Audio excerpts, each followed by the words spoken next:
We'll try to have this interactive, but I'll say it is pretty fun to be here, given that our work with Twilio started with a $125,000 seed check 6 years ago now, and to see 700,000 developers on the platform and the quality and quantity of developers and businesses being built on the platform is really something special to see. And you're in for a treat today because we've got an all-star panel here for you as you hopefully consume some good food. Panelists are going to talk through how they've actually made it happen.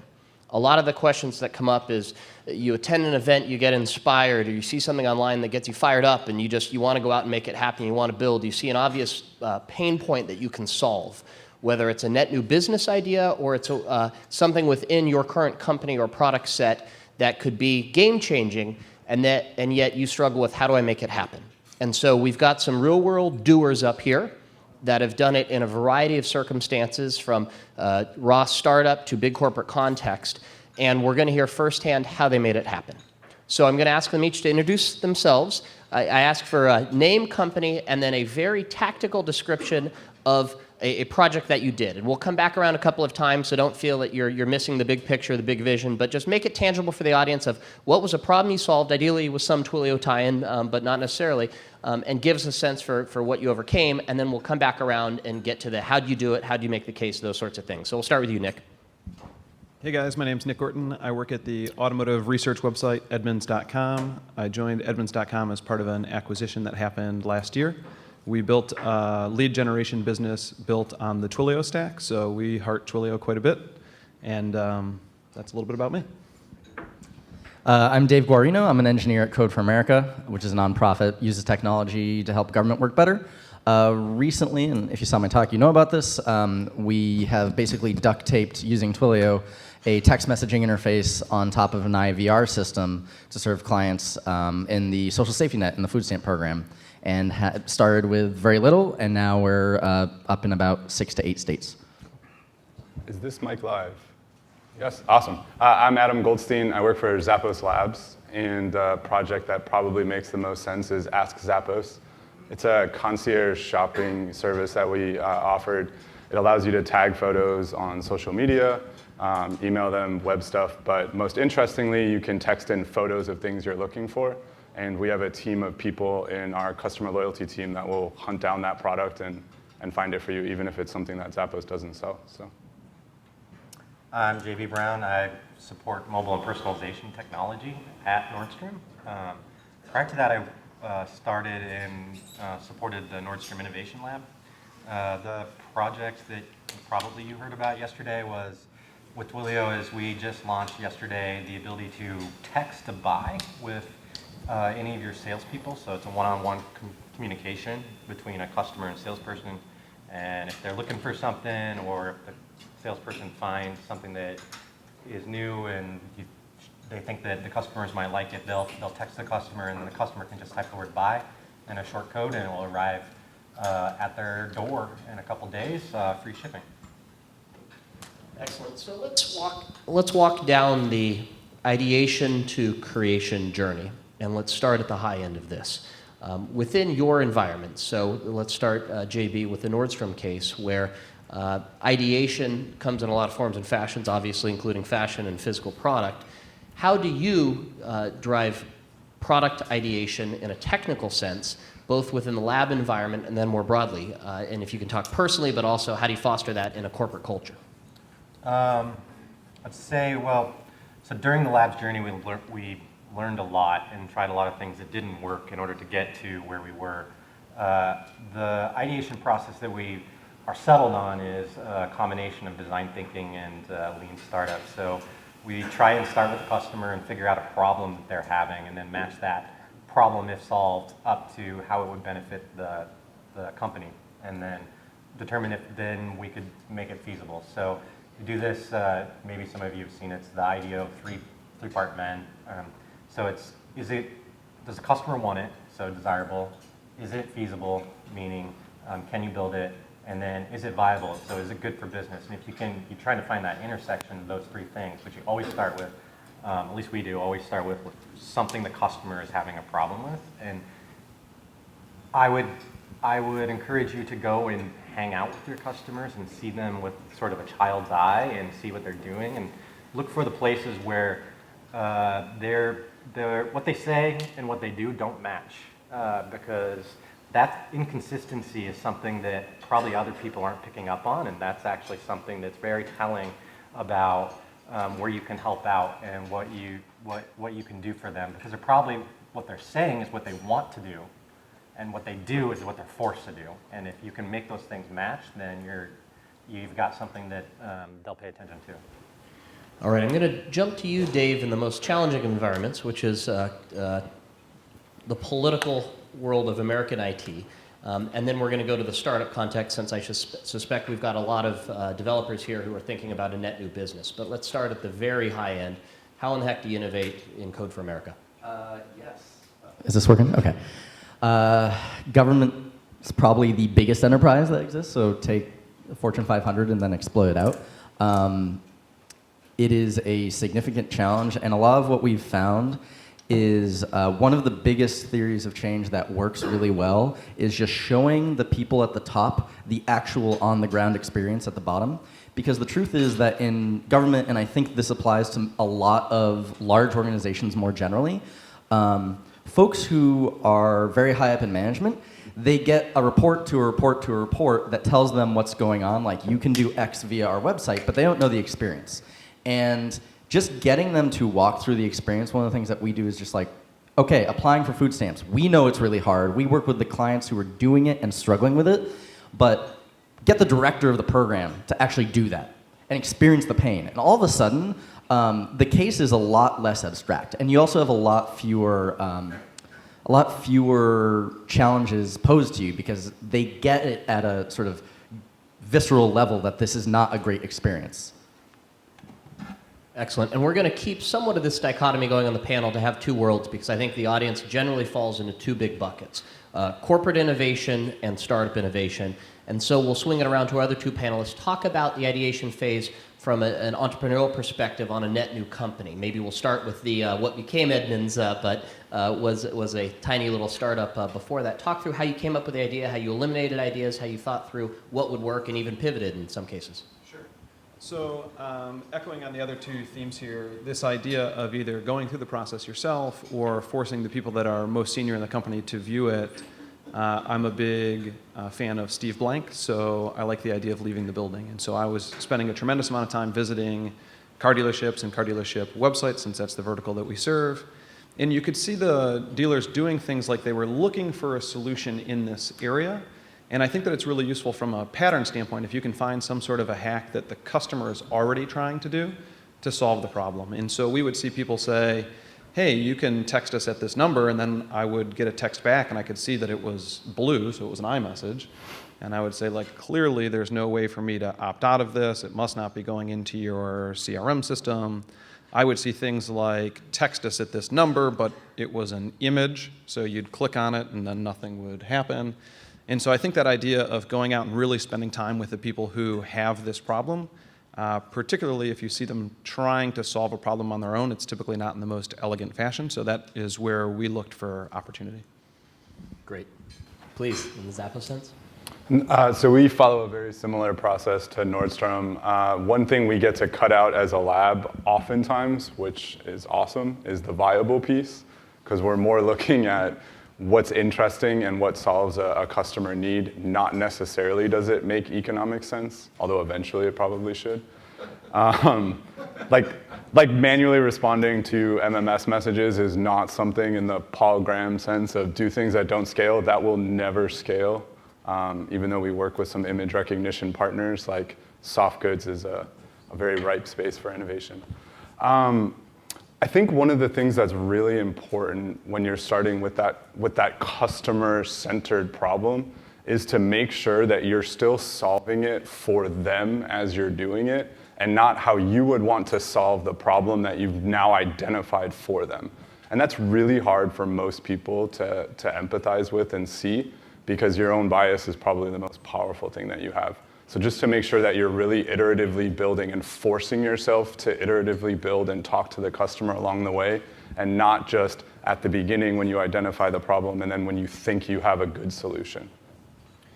Great, and I'm going to open this session to the audience here in one question. If you have specific questions around the innovation part or the ideation phase, we'll take a couple of questions, and then the bulk of the discussion is going to be around the doer part. But an open question to the panel first is any hacks or tricks here to stimulate ideation? Internal corporate hackathons, the 20% of your time, free form. Are there things that you've done, maybe as Zappos has become large, or as Nordstrom's tried to create innovation internally, or as you've thought about bringing, leading edge thinking to American IT? Are there things that you do in terms of exercises to create the brainstorming and to create the idea free flow that can actually start this in organizations that just aren't used to it? Yeah, so when we got the innovation lab going in Nordstrom, we had a lot of people that were in technology, were kind of interested in what's going on in this group that's called the Innovation Lab. That's just kind of a weird name, right? And so out of it, we realized there's an opportunity to train and to teach people within our organization some of the process and the steps that we were taking, because that's actually more powerful long-term for the company than just to have this one small group be the choke point of all innovation and all discovery work in the company. What we essentially did from that after going through it a couple times is we had a spin-off. So there's now, if you go to, if you Google Nordstrom Technology People Lab, you'll find a website that is a separate group now, that their sole purpose and function is to foster and help a culture of technology culture that results in great products. And some of that is innovation, some of it's some other stuff like we have unstructured time. That's 20% of people's time, and they work on their own project and try, so as long as it's something that's sort of company focused, they get to do that. The Technology People Lab website has some resources. So there's an innovation boot camp that we do for 2 days that's people from the business and the product management team and the technology teams, and they go out of the building, and there's a challenge that's from one of the senior leaders in our company to, hey, go solve this thing. And through that, we teach people how to do the ethnography and the discovery and rapid prototyping with, just like physical props, and then they pitch it at the end of the 2-day period. They pitch their solutions and talk about all the things that they learned from customers. Now, we've never had any awesome, amazing, great solutions that we've then taken forward, but we have enriched a lot of people in how they think about developing products and how quickly you can actually get to some answers of things not to do so that you can clear the way for things that you can do and that are good. Please. Yeah, so jumping on that from an Edmunds perspective, rather than saying like, how do we foster good ideas inside of the building, they were hoping to maybe stimulate the thought process of the people who were already there. So inverting that, they started bringing companies in and hosting hackathons saying, here are some of the problems we're trying to solve. Let's open source this and say, if you understand this vertical, if you're in the space, if you're a startup, come, we'll have this event. We'll offer attractive prizes to get the good ideas from you. And rather than say, like, we have to have all the good ideas ourselves, they said, I guess in my first example, I was saying leave the building. They were saying bring other people into the building. There's been a lot of stuff in the news about Zappos lately that some of you may have read. But in moving towards holacracy over the last couple of years, and then the most recent offer, and giving people a minimum 3-month severance to leave if they're not on board with this self-management, our labs team here in San Francisco has been using holacracy for about 1.5 years now. And one of the things that we try to do is really foster this advisor-mentor relationship with a lot of the teams in Las Vegas, where we're experimenting, and we encourage them to experiment as well, but we're experimenting with a lot of different business processes.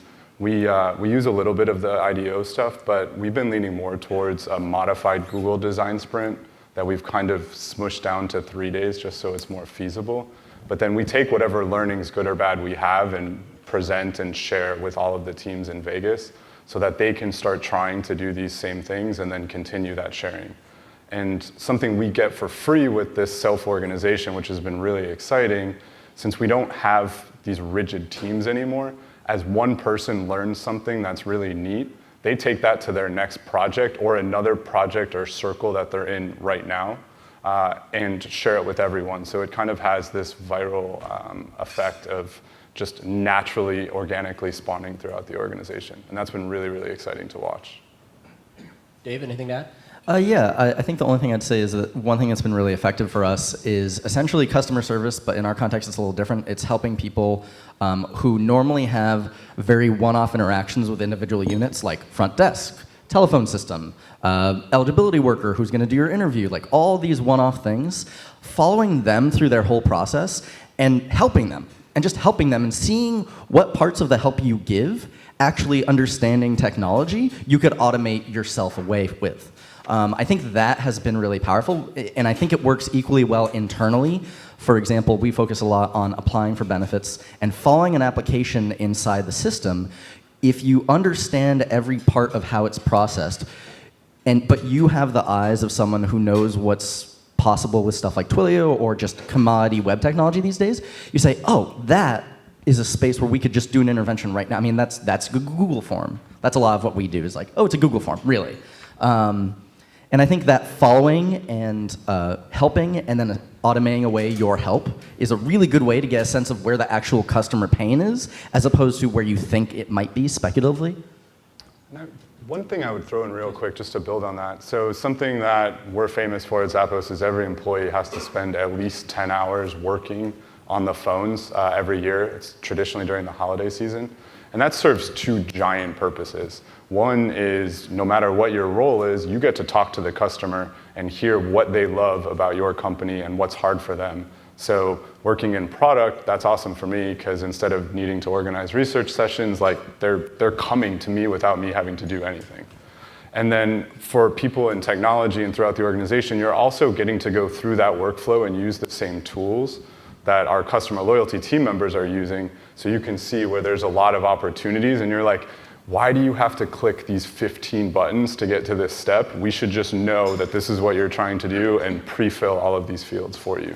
And so we did exactly that a couple years ago when that happened. But so I would encourage anyone that does operate a call center to really encourage employees to get in there and take calls because it's a very enriching experience. Interesting. Very similar advice, whether it's going through the food stamp sign-up flow or the shoe e-commerce checkout flow of make it tangible from customer experience. Do we have any questions on the ideation phase? We've got 4 panelists up here that can help you build the next Zappos or Twilio. Now's your chance to pick their brains. If we have a question or two, we can take it now before we jump into the execution phase. I see one in the back. Yes, please. Yell it out and I'll repeat it. Easier said than done. I'll give you the mic.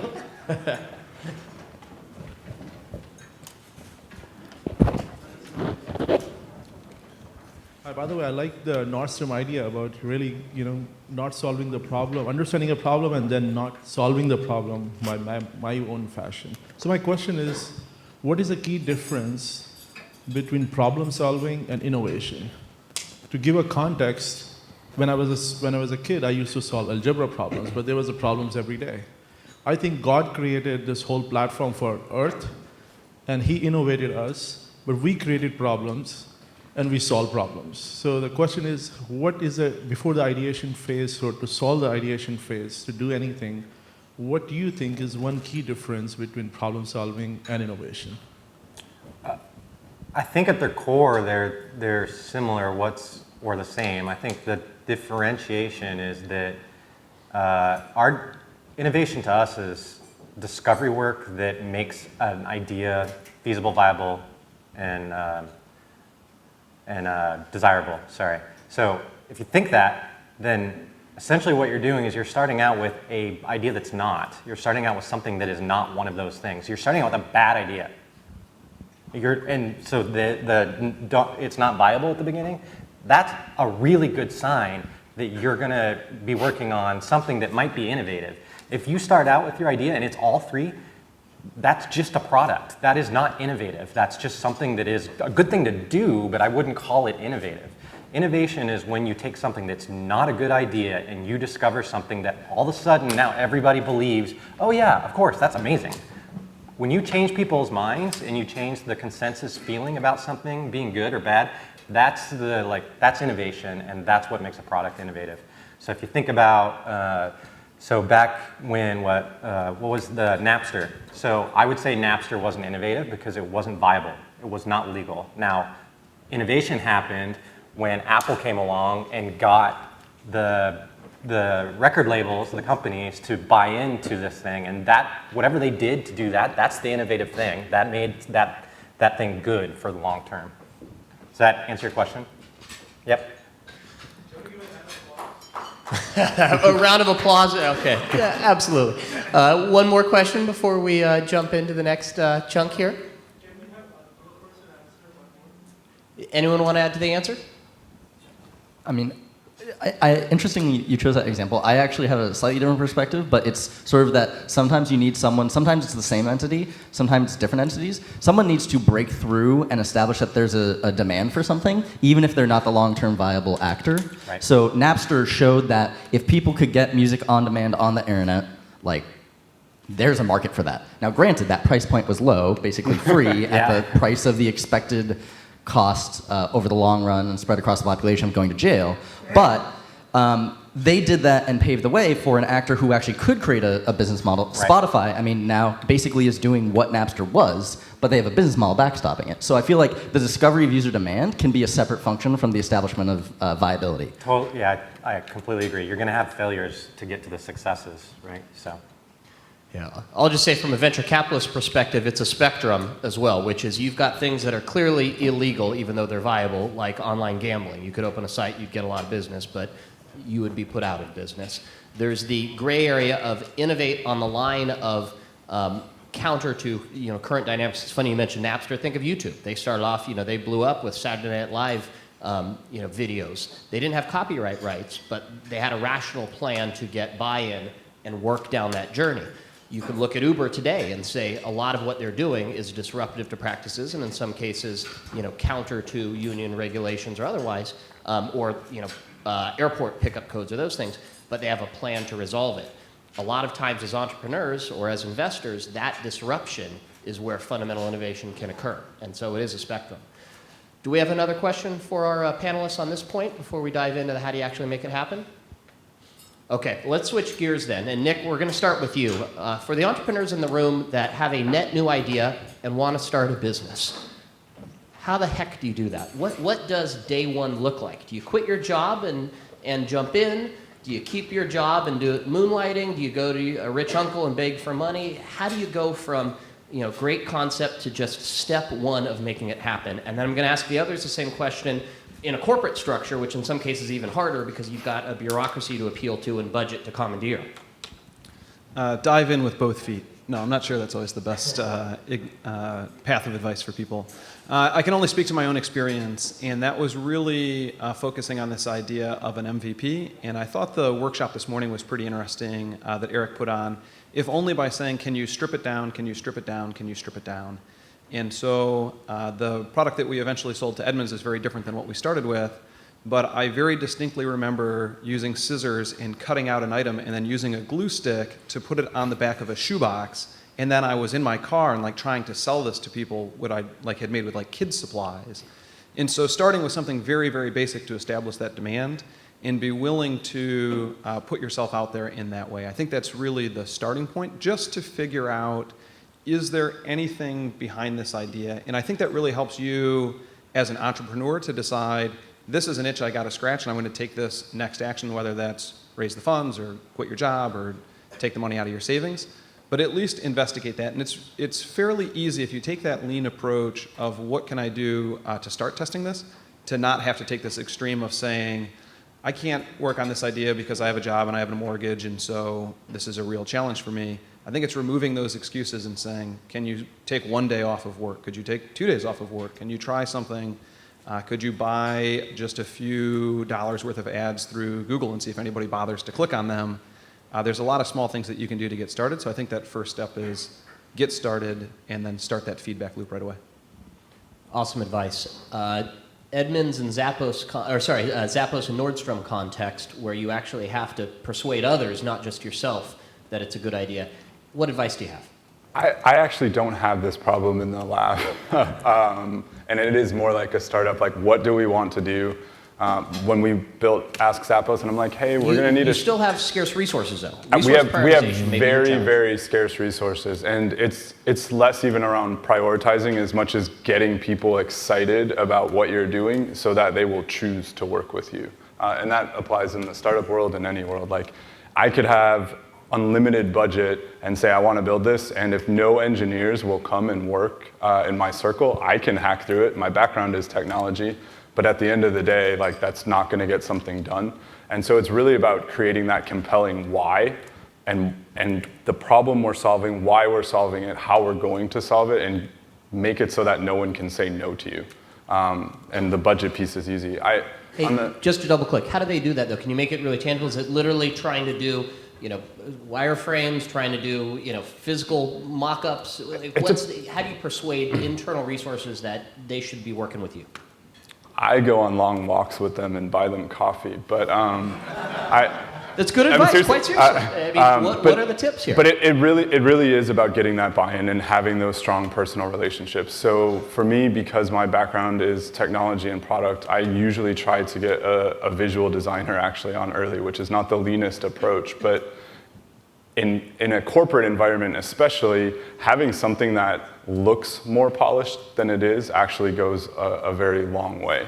And it's almost the exact opposite of what Eric recommends in Lean Startup. And once we get through the shiny phase, that's actually what we do. But you need to be able to show people what your end vision is so that they'll jump on board. And sometimes the shoebox with the pasted on thing doesn't work when you need to get people on board. When you're selling something, it totally works.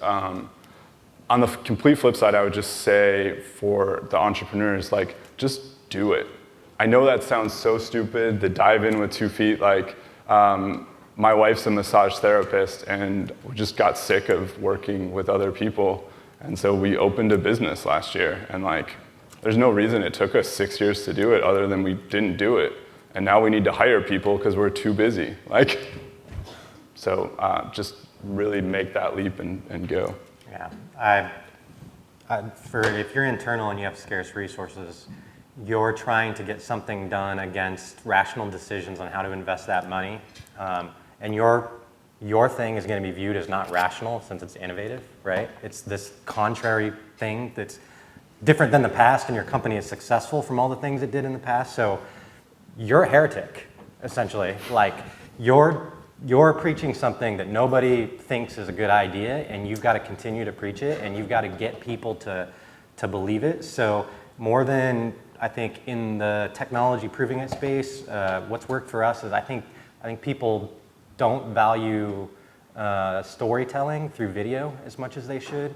So just put together a small video of showing your customer experience. You barely even have to show screenshots of the product. You're just showing how they would interact with the product or with other people, and you see them smiling, and it takes a minute, and you show the clock, and that's the thing that you're trying to drive to at the end of the thing being built and why it's valuable to your company. And if you can show that, even if it's fake, because it will be fake at the beginning, that's okay, now you got people to where they know what you're trying to achieve and why it matters to your company and why you should spend money on it. You may not even know how or if you can do it, but at least you got their alignment on what you're talking about, so that you're not just this crazy heretic running around trying to get funds, because if you're getting funds, it's getting taken away from somebody. So just, I would say, know that you're going to be a heretic, and also know you're going to be misunderstood for quite a while until you can bring the thing into reality and get people on board. I was going to go to Dave next, so if you wouldn't mind, just, something about budgets and scarcity, so jump in there if you could, in terms of how do you make a budget case for a very public and constrained budget environment? Yeah, that's complex. So in government, there's a number of different problems, but ironically, there's the feeling of scarcity when there's actually a lot of abundance. For example, we cannot possibly absolutely hire someone this budget cycle, but state of California, the 18 county consortium IT project for applying for and administering food stamp benefits, just 18 counties in California, the maintenance contract for the next 10 years is $300 million. So that gap is profound. Like, we have a prototype, easier way to apply for benefits that's like $80 on Heroku a month. Like, okay, so the ROI is clear there. I think in convincing folks in the government context, which I think has a lot of parallels to enterprise, there's two things that we want to show, and we want to show them with actually building a thing. So we build just enough to reduce uncertainty about two dimensions. One, the technical feasibility, which is really important for us because our users at the high level have no understanding. They're like, how can you, real quote from someone, you can't possibly build a website for less than $10 million.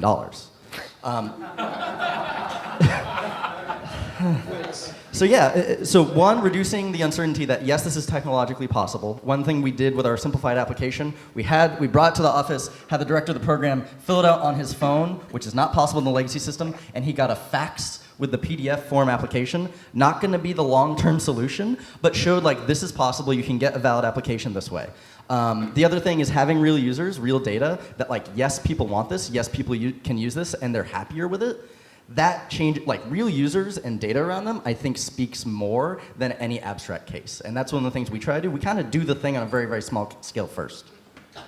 Great. And Nick, you were going to add something? Yeah, it's delayed now, but I think if I could summarize your thoughts, this idea of telling a story, so whether it's having a more finished or polished product to show, or the Amazon idea of like start with the press release on how the customer experience is better, if you can paint that end picture, sometimes in my new corporate drone environment, I have to start with like, here's a review. It didn't exist yet, but like, here's what the customer raved about, and then work backwards, as opposed to saying like, here's what I need for resources, here's the idea that we want to do, here's how we're going to build it.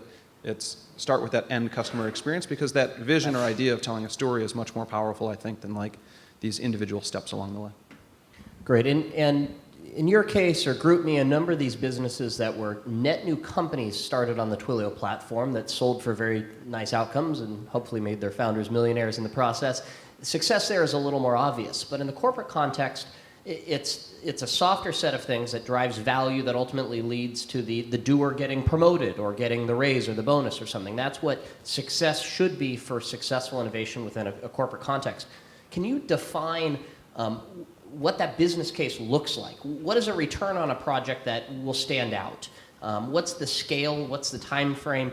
If you're a developer with a great idea that wants to have impact, what does a win look like for them? I'll give a two-part answer, and I think the lab's context throws a little bit of complexity into it, but success for us is whatever we set as our success metric up front, and we always do it before we start developing anything. If we hit that, there's kind of a built-in graduation where that may become a product on Zappos.com. We do a lot of our tests standalone for that reason. So just being able to then roll it out to our tens of millions of users instead of the thousands or hundreds of thousands we may have tested with, that's success.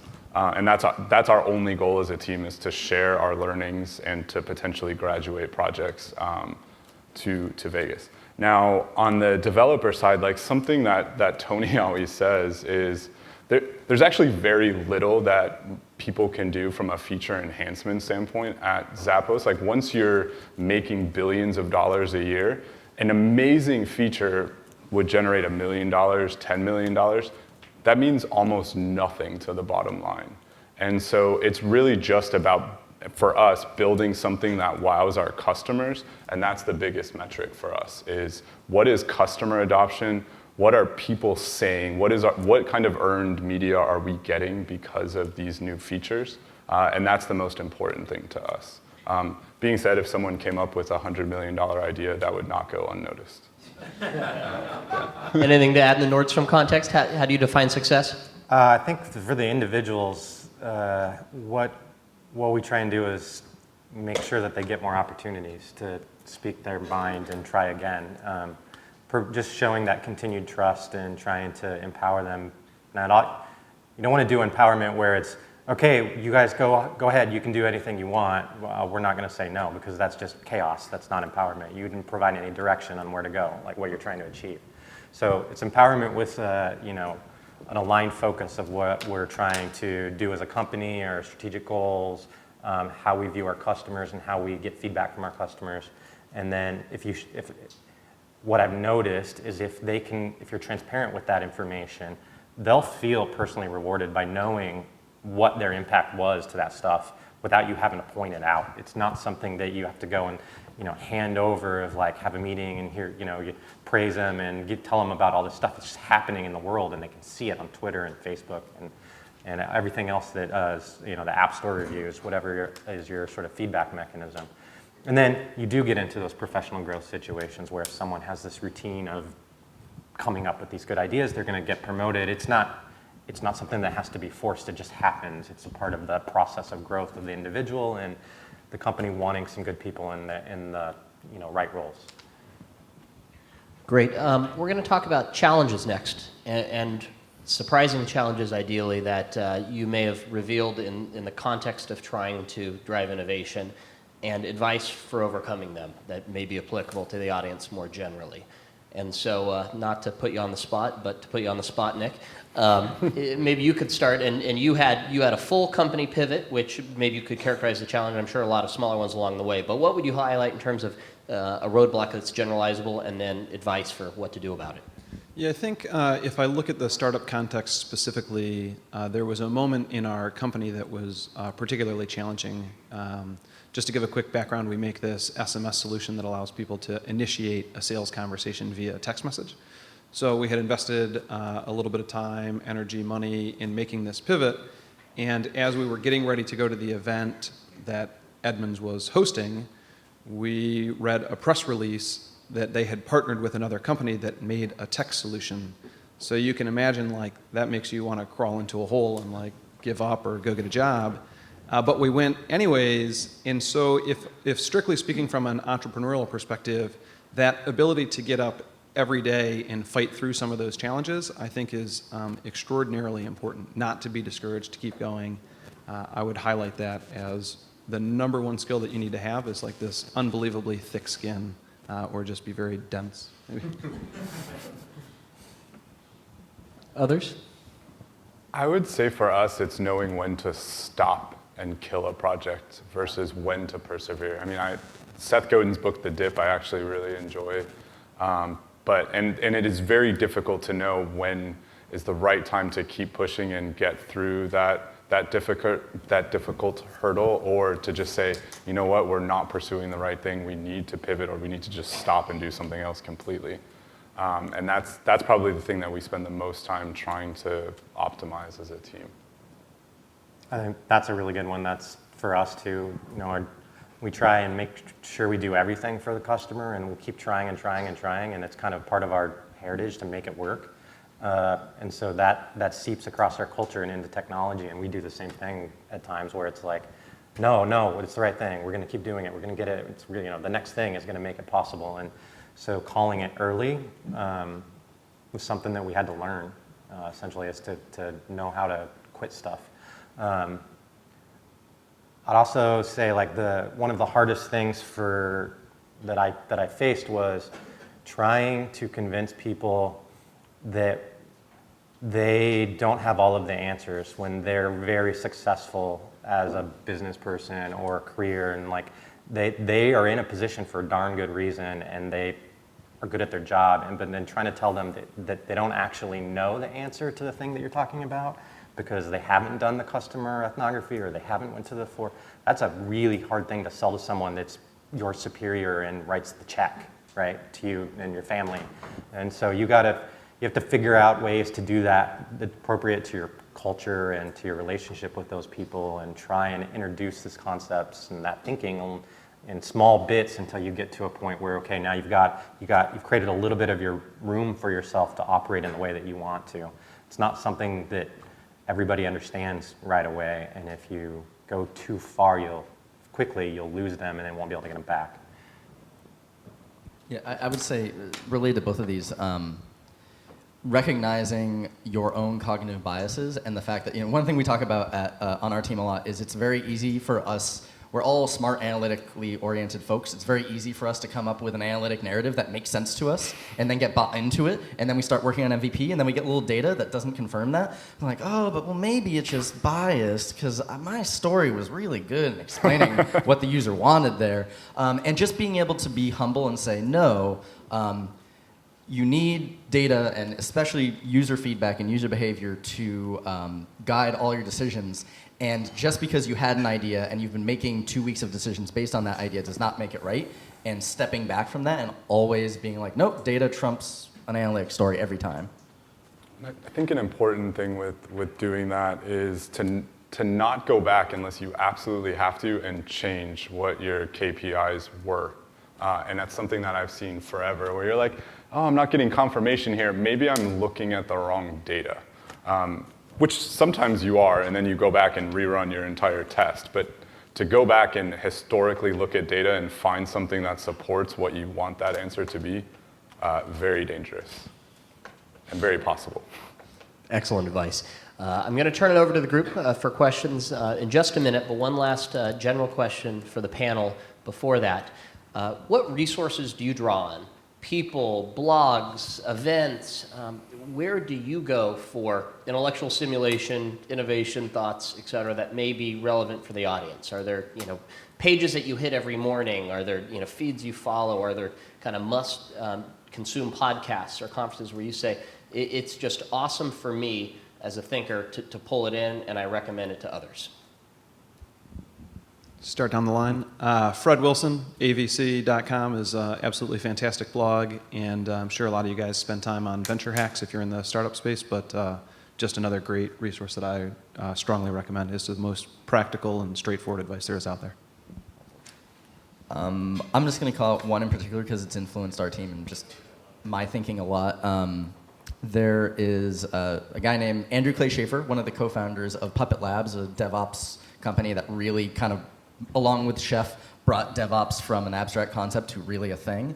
And he has a talk from a Velocity conference recently, in a couple years, called There Is No Talent Shortage. And the thing he's talking about is learning organizations. It's one of the best talks I've ever seen, and it goes through actually the academic literature and all this stuff.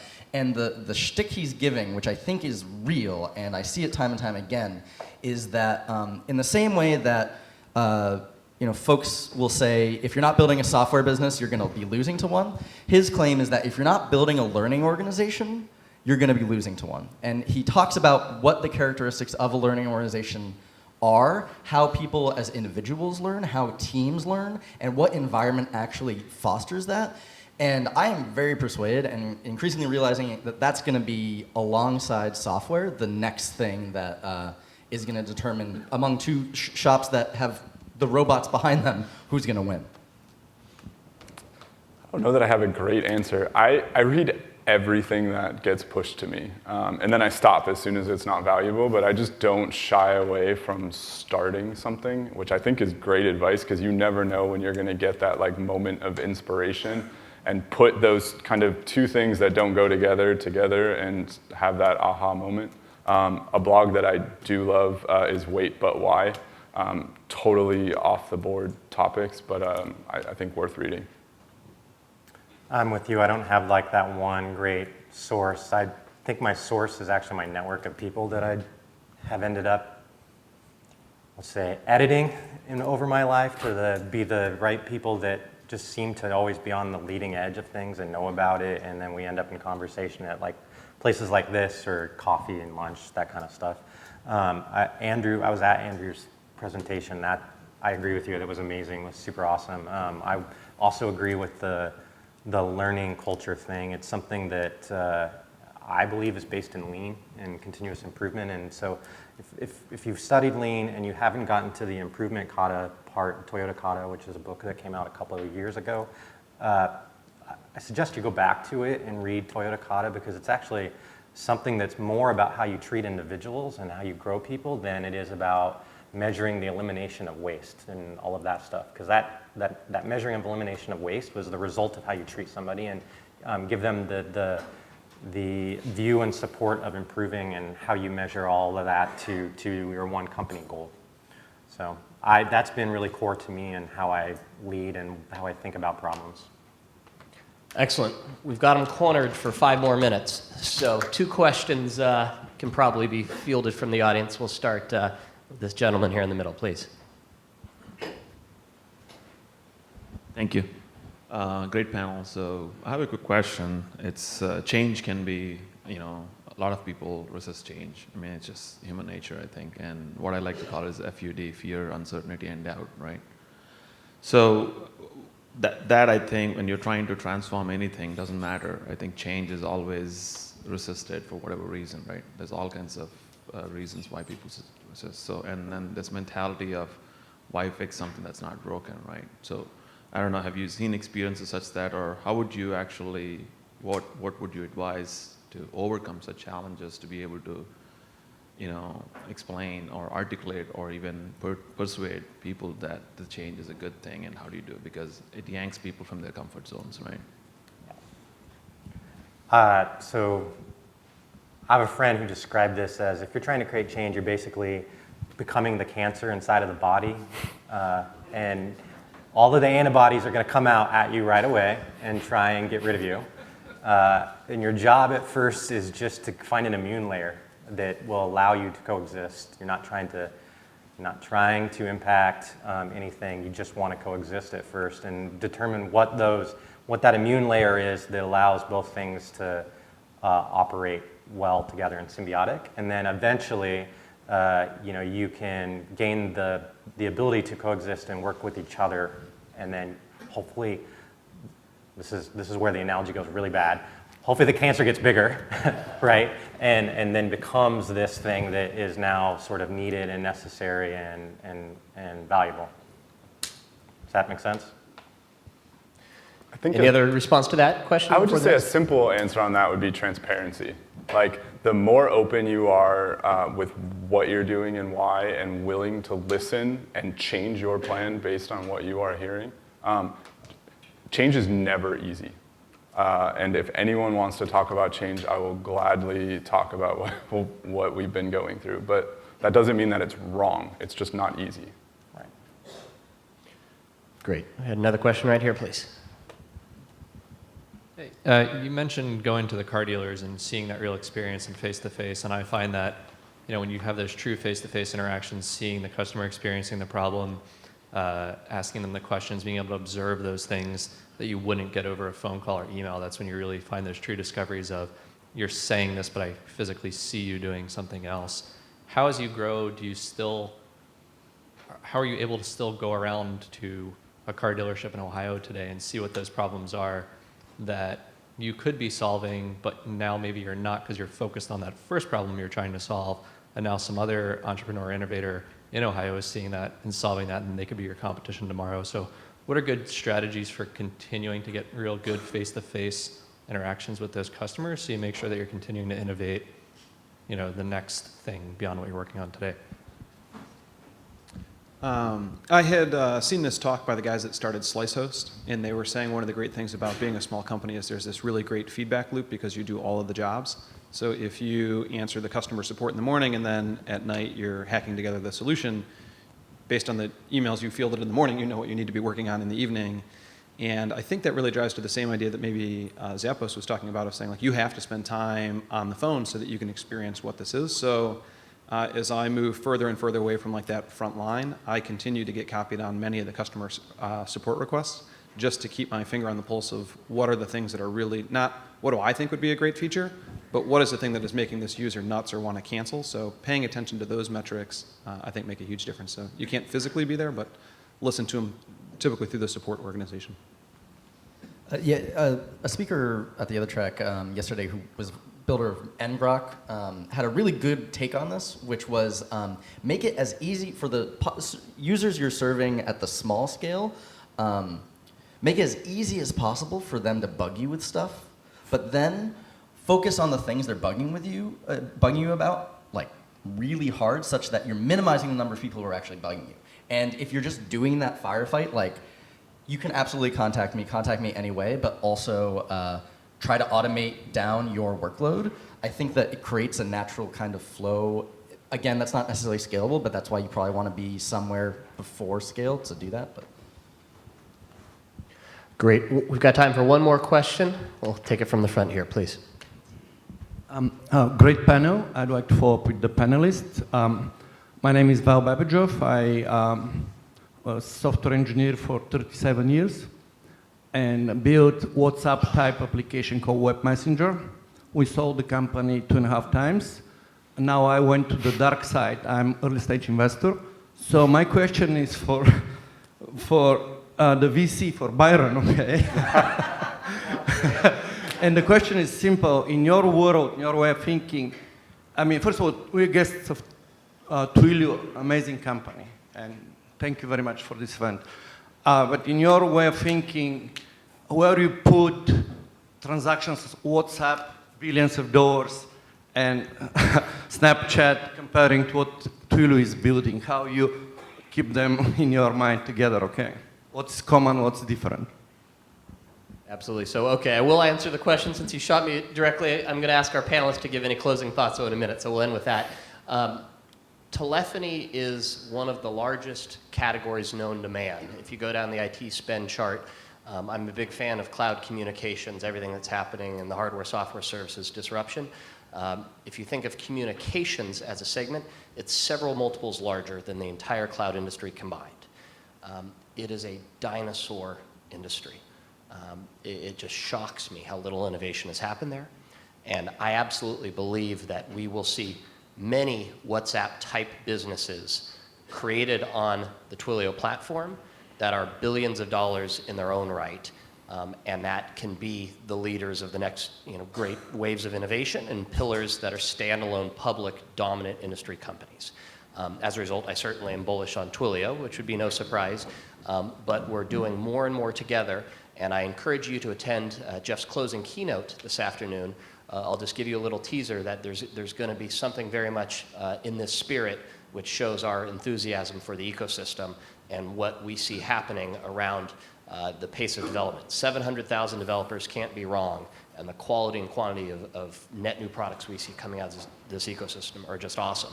And so with that, let me ask the panelists to please close us out. Give a parting thought, word of advice, or takeaway for the group as they're trying to jump into this crazy world of communications innovation, please. We'll start from the NJB, please. Bring us home.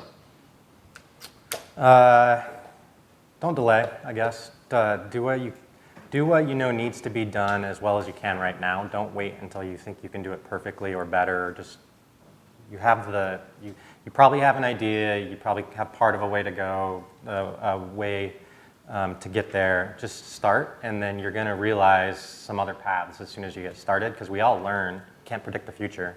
So if you hesitate, you're delaying your gratification, essentially. It does start the pain a little bit earlier in the work, but that's what you need to go through in order to get to that final end state. And it's been talked about a little bit. I think it's really important to keep all of the communication channels open and coming to you for as long as you are willing to do that. You can always not read an email, you can set up your filters, do whatever you want, but keep them coming and try to read as much as you can, because you never know when a customer is going to tell you exactly what you should do next, and you don't even need to think of it yourself. Just show, don't tell. Do it at the smallest possible scale and show that. Don't try to, in my world, it's like, let's be agile. Okay, what's the 40-page specification of our agile work plan for 2 years? But if you show it, and you show it can be done, and that there's some users behind it, it's way more effective and makes that first meeting way better. To the entrepreneurs out there, I would say find good co-founders that can help you. Don't be discouraged, don't give up. And there's a very cheesy song that gets played on the radio right now, but the refrain of it is, if you don't believe me, just watch. And I find that to be really great advice. So if you got naysayers, keep going. You'll be happy in the end.